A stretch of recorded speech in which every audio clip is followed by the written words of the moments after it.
I'm infatuated with her, utterly infatuated, and it wasn't at a healthy level. Far from it. I would think about her every moment she was away. I would sometimes sit on my couch and just stare at my phone, waiting for her to text. I'd tell myself, don't contact her. Don't. It will come off as too strong.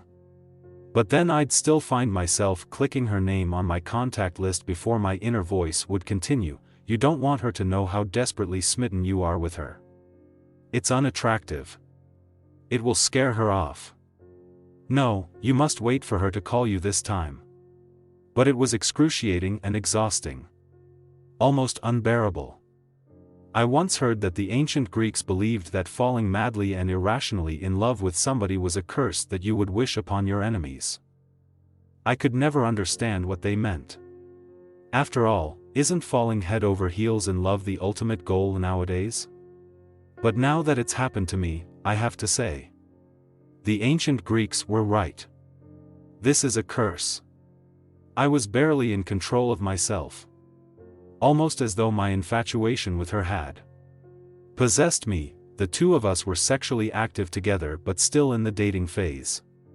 We were at that make-or-break era of a blossoming relationship where we'd either have the talk and formally be in a relationship, or we'd start to slowly drift apart. The latter of which I don't think I'd be able to cope with. Honestly, I wouldn't be able to. Almost everything about her captivated me. The way she held her hand over her mouth when she laughed. How she'd caress the pendant of her necklace when she was frightened. How she'd twirl her hair in her finger when she was excited. All of it. Her smell. Her smile. Her eyes. Yeah, I know. It probably makes you sick reading about it. I feel the same way. I was never the hopeless romantic type. But now I can't stop fantasizing about her. I'd think about us doing the long 3-hour hike up to that magnificent view from one of our first dates. To that first kiss, as we overlooked the lights of the city. But this time I'd get down on one knee, bring out the ring, and... well. You know what would happen next. Alright, fine. I'll stop. Yes, this is a girl I'd only been casually dating for a couple of months. I shouldn't be thinking about proposing yet. I know that. I'm just barely able to control myself any longer. I feel as though I'm losing power over the decisions I make. And that brings me to why I'm here writing this out at the moment. It started with the first real thing that troubled me about her.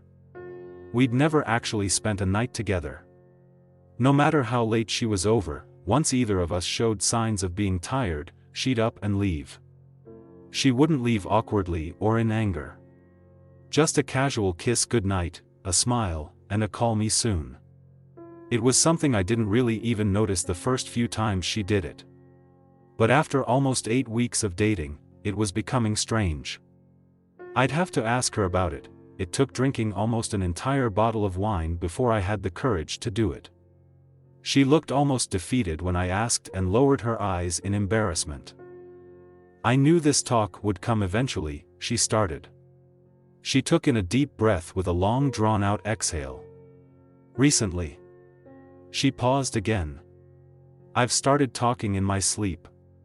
She shook her head in embarrassment. It's called somniloquy, I looked it up. I shrugged and laughed out loud. My demeanor seemed to say that's it. No, Stephen. Listen, she said. She wasn't laughing. It's bad. It's completely out of control. It's not just random words or gibberish. No. It's horrible. I say horrible, disgusting things. She was starting to raise her voice, breath heavy, and tear up. I approached her and held her. I told her it couldn't be that bad. I told her to spend the night. I told her she was probably exaggerating. I was wrong. That night she stayed at my house. But she warned me of something before falling asleep. Whatever you do, don't wake me up. It makes me really scared and disoriented if that happens. And don't respond to me. Just ignore it. I nodded and agreed. If it becomes too much, she continued, just leave the room and sleep on the couch. I won't mind. I told her not to worry about it. I told her that it wouldn't be a big deal. I told her I wouldn't leave to the couch. I'd stay beside her in the bed, but I was wrong. I couldn't even last one night. We both fell asleep without incident. I don't know how many hours passed, but I woke up in the dark with the sensation that someone was watching me. And then I remembered. She was with me. She was actually spending the night. I smiled, but then I noticed the shadowy outline of her sitting up on the bed. She was looking down at me. Staring, it creeped me out. I'll admit it. Her posture was entirely different. It was as though it wasn't even her at all. Then she spoke. It wasn't her voice that I heard. It was much lower and gravelly. Like something out of a horror movie. I'll chew the skin from your bones, she said. I froze. At first, I just kept looking at her. This was not at all what I expected. I thought it would be more like the way Tourette's is often portrayed. Just random swearing and shouting. I honestly thought to myself, what will I do if she attacks me right now? What if she really does try to chew the skin from my bones? But then she just lied down and went back to sleep. I was creeped out. I tried to lie back down and ignore her but struggled. I couldn't even close my eyes without thinking maybe she's sitting up again and staring at me.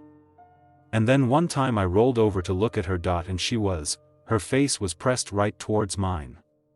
Her breath was foul and rotted. Something that was most certainly not normal for her. She spoke again, in the same voice as before, if you don't move to the couch, you'll be dead by morning. That did it for me. I sat up in a moment and headed for the living room. She made some sort of wheezing sound as I left. I think it was supposed to be laughter. I was lying on the couch. But I wasn't going to be able to fall back to sleep. I was far too shaken. I was staring out towards the window, hoping to see the first few hints of the sun rising, and then I thought I heard something. From the bedroom, I listened, and then I heard it again, Stephen. It was that same low and gravelly voice. It sounded like a witch. I tried to just ignore it at first. But then it continued, Stephen. Still I said nothing. I know you can hear me, Stephen. You're awake now. Why don't you come back into the bedroom? The voice barely sounded human, or maybe you'd prefer if I come to you? I still didn't say anything. I was told not to. But I listened. If I heard her start walking towards the bedroom door, I'm not even joking, I would have run right out of the apartment. But she had asked me not to respond to her sleep talking. So I didn't, and then I heard her once more. Sorry if this spoils your plans. She began laughing. The two of you were supposed to walk that trail again. She started. I wasn't even remotely prepared for what she'd say next. You'd both be so tired when you'd reach the top. You'd look over the city. Then you'll get on one knee, and bring out the ring. She began laughing. And that's when I realized this wasn't just a problem with sleep talking. It was something much more. Something supernatural. I had never told anybody about my proposal fantasy.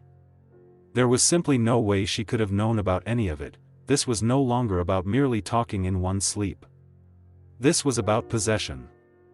I can't go back into the bedroom. I have no idea what would happen if I did. Instead, I'm going to wait it out, holding up in my living room until the sun rises. I have a couple more hours yet. I can hear her laughing occasionally in the bedroom. It's still not her voice. Still that same low-pitched cackle, but as I sit on my couch writing this out, here's what scares me the most. Maybe my infatuation and utter obsession with her wasn't normal. I said before that I felt like I was losing control of myself.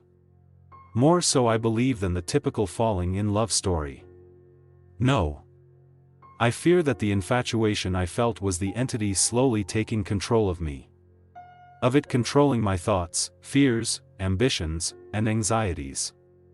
Maybe once I become completely absorbed, a transfer would occur, and she would be free of it. I know I should leave.